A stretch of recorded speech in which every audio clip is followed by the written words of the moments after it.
Big boss Kannada season 12ರಿಂದ ಈ ವಾರ ಮೂವರು ಸ್ಪರ್ಧಿಗಳು ಎಲಿಮಿನೇಟ್ ಆಗಿ ಹೊರಗೆ ಹೋಗಿದ್ದಾರೆ. ಅವರ ಜಾಗಕ್ಕೆ ಮೂವರು ಹೊಸ ಸ್ಪರ್ಧಿಗಳು ವೈಲ್ಡ್ ಕಾರ್ಡ್ ಮೂಲಕ ಎಂಟ್ರಿ ಕೊಟ್ಟಿದ್ದಾರೆ. ಅವರಲ್ಲಿ ಸೂರಜ್ ಸಿಂಗ್ ಸಹ ಒಬ್ಬರು. ಅಷ್ಟಕ್ಕೂ ಯಾರು ಈ ಸೂರಜ್ ಸಿಂಗ್, ಇವರ ಹಿನ್ನೆಲೆ ಏನು, ಎಲ್ಲಿದೆ ಮಾಹಿತಿ? ಮಂಜು ಭಾಷಿಣಿ, ಅಶ್ವಿನಿ, ಸತೀಶ್ ಅವರು ಈ ವಾರ ಹೊರಹೋಗಿದ್ದು, ಅವರ ಜಾಗಕ್ಕೆ ಮೂವರನ್ನ ವೈಲ್ಡ್ ಕಾರ್ಡ್ ಮೂಲಕ ಕರೆದುಕೊಂಡು ಬರಲಾಗಿದೆ. ನಟಿ ರಿಷಾಗೌಡ ವಿಲನ್ ಪಾತ್ರಗಳಲ್ಲಿ ಮಿಂಚುತ್ತಿರುವ ಮ್ಯೂಟೆಂಟ್ ರಘು ಮತ್ತು ಸೂರಜ್ ಸಿಂಗ್ ಅವರುಗಳು ಬಿಗ್ ಬಾಸ್ ಮನೆ ಪ್ರವೇಶ ಮಾಡಿದ್ದಾರೆ. ಈ ಮೂವರಲ್ಲಿ ಮ್ಯೂಟೆಂಟ್ ರಘು ಮತ್ತು ರಿಷಾಗೌಡ ನಟ ನಟಿಯರಾಗಿದ್ದಾರೆ.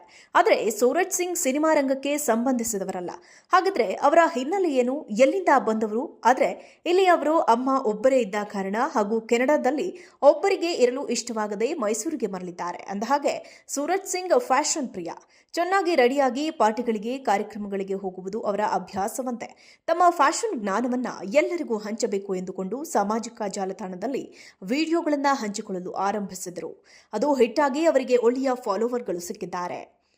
ಸೂರಜ್ ಸಿಂಗ್ ಅವರು ಫ್ಯಾಷನ್ ಮಾತ್ರವಲ್ಲದೆ ಅಡುಗೆ ಫ್ಯಾಷನ್ ಅನ್ನು ಸಹ ಹೊಂದಿದ್ದಾರೆ. ಸೂರಜ್ ಚೆನ್ನಾಗಿ ಅಡುಗೆ ಸಹ ಮಾಡ್ತಾರಂತೆ. ಬಿಗ್ ಬಾಸ್ ಶೋಗೆ ಬರುವ ಮುಂಚೆ ಅವರು ಶೇಫ್ ಆಗಿಯೂ ಕೆಲಸ ಮಾಡಿದ್ದಾರೆ.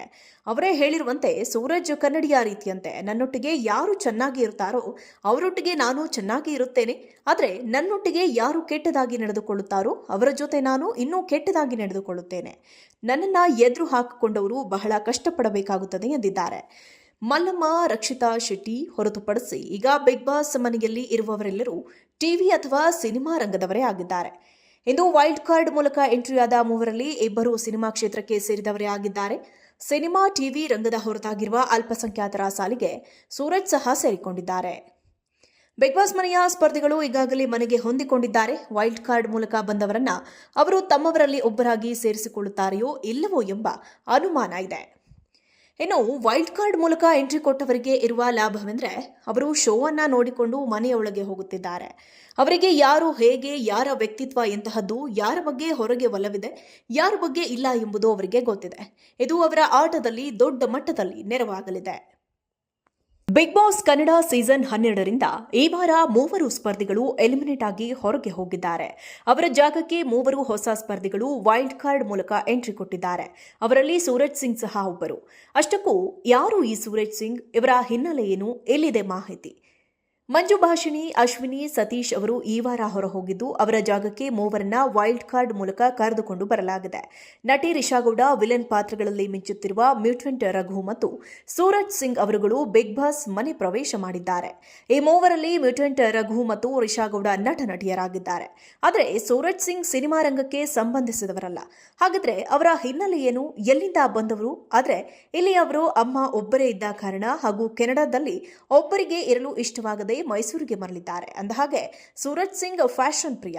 ಚೆನ್ನಾಗಿ ರೆಡಿಯಾಗಿ ಪಾರ್ಟಿಗಳಿಗೆ, ಕಾರ್ಯಕ್ರಮಗಳಿಗೆ ಹೋಗುವುದು ಅವರ ಅಭ್ಯಾಸವಂತೆ. ತಮ್ಮ ಫ್ಯಾಷನ್ ಜ್ಞಾನವನ್ನ ಎಲ್ಲರಿಗೂ ಹಂಚಬೇಕು ಎಂದುಕೊಂಡು ಸಾಮಾಜಿಕ ಜಾಲತಾಣದಲ್ಲಿ ವಿಡಿಯೋಗಳನ್ನು ಹಂಚಿಕೊಳ್ಳಲು ಆರಂಭಿಸಿದರು. ಅದು ಹಿಟ್ಟಾಗಿ ಅವರಿಗೆ ಒಳ್ಳೆಯ ಫಾಲೋವರ್ಗಳು ಸಿಕ್ಕಿದ್ದಾರೆ. ಸೂರಜ್ ಸಿಂಗ್ ಅವರು ಫ್ಯಾಷನ್ ಮಾತ್ರವಲ್ಲದೆ ಅಡುಗೆ ಫ್ಯಾಷನ್ ಅನ್ನು ಸಹ ಹೊಂದಿದ್ದಾರೆ. ಸೂರಜ್ ಚೆನ್ನಾಗಿ ಅಡುಗೆ ಸಹ ಮಾಡ್ತಾರಂತೆ. ಬಿಗ್ ಬಾಸ್ ಶೋಗೆ ಬರುವ ಮುಂಚೆ ಅವರು ಶೇಫ್ ಆಗಿಯೂ ಕೆಲಸ ಮಾಡಿದ್ದಾರೆ. ಅವರೇ ಹೇಳಿರುವಂತೆ ಸೂರಜ್ ಕನ್ನಡಿಯ ರೀತಿಯಂತೆ, ನನ್ನೊಟ್ಟಿಗೆ ಯಾರು ಚೆನ್ನಾಗಿ ಇರ್ತಾರೋ ಅವರೊಟ್ಟಿಗೆ ನಾನು ಚೆನ್ನಾಗಿ ಇರುತ್ತೇನೆ. ಆದರೆ ನನ್ನೊಟ್ಟಿಗೆ ಯಾರು ಕೆಟ್ಟದಾಗಿ ನಡೆದುಕೊಳ್ಳುತ್ತಾರೋ ಅವರ ಜೊತೆ ನಾನು ಇನ್ನೂ ಕೆಟ್ಟದಾಗಿ ನಡೆದುಕೊಳ್ಳುತ್ತೇನೆ. ನನ್ನನ್ನು ಎದುರು ಹಾಕಿಕೊಂಡವರು ಬಹಳ ಕಷ್ಟಪಡಬೇಕಾಗುತ್ತದೆ ಎಂದಿದ್ದಾರೆ. ಮಲ್ಲಮ್ಮ, ರಕ್ಷಿತಾ ಶೆಟ್ಟಿ ಹೊರತುಪಡಿಸಿ ಈಗ ಬಿಗ್ ಬಾಸ್ ಮನೆಯಲ್ಲಿ ಇರುವವರೆಲ್ಲರೂ ಟಿವಿ ಅಥವಾ ಸಿನಿಮಾ ರಂಗದವರೇ ಆಗಿದ್ದಾರೆ. ಇಂದು ವೈಲ್ಡ್ ಕಾರ್ಡ್ ಮೂಲಕ ಎಂಟ್ರಿಯಾದ ಮೂವರಲ್ಲಿ ಇಬ್ಬರು ಸಿನಿಮಾ ಕ್ಷೇತ್ರಕ್ಕೆ ಸೇರಿದವರೇ ಆಗಿದ್ದಾರೆ. ಸಿನಿಮಾ, ಟಿವಿ ರಂಗದ ಹೊರತಾಗಿರುವ ಅಲ್ಪಸಂಖ್ಯಾತರ ಸಾಲಿಗೆ ಸೂರಜ್ ಸಹ ಸೇರಿಕೊಂಡಿದ್ದಾರೆ. ಬಿಗ್ ಬಾಸ್ ಮನೆಯ ಸ್ಪರ್ಧಿಗಳು ಈಗಾಗಲೇ ಮನೆಗೆ ಹೊಂದಿಕೊಂಡಿದ್ದಾರೆ. ವೈಲ್ಡ್ ಕಾರ್ಡ್ ಮೂಲಕ ಬಂದವರನ್ನ ಅವರು ತಮ್ಮವರಲ್ಲಿ ಒಬ್ಬರಾಗಿ ಸೇರಿಸಿಕೊಳ್ಳುತ್ತಾರೆಯೋ ಇಲ್ಲವೋ ಎಂಬ ಅನುಮಾನ ಇದೆ. ಇನ್ನು ವೈಲ್ಡ್ ಕಾರ್ಡ್ ಮೂಲಕ ಎಂಟ್ರಿ ಕೊಟ್ಟವರಿಗೆ ಇರುವ ಲಾಭವೆಂದರೆ ಅವರು ಶೋ ಅನ್ನ ನೋಡಿಕೊಂಡು ಮನೆಯೊಳಗೆ ಹೋಗುತ್ತಿದ್ದಾರೆ. ಅವರಿಗೆ ಯಾರು ಹೇಗೆ, ಯಾರ ವ್ಯಕ್ತಿತ್ವ ಎಂತಹದ್ದು, ಯಾರ ಬಗ್ಗೆ ಹೊರಗೆ ಒಲವಿದೆ, ಯಾರ ಬಗ್ಗೆ ಇಲ್ಲ ಎಂಬುದು ಅವರಿಗೆ ಗೊತ್ತಿದೆ. ಇದು ಅವರ ಆಟದಲ್ಲಿ ದೊಡ್ಡ ಮಟ್ಟದಲ್ಲಿ ನೆರವಾಗಲಿದೆ.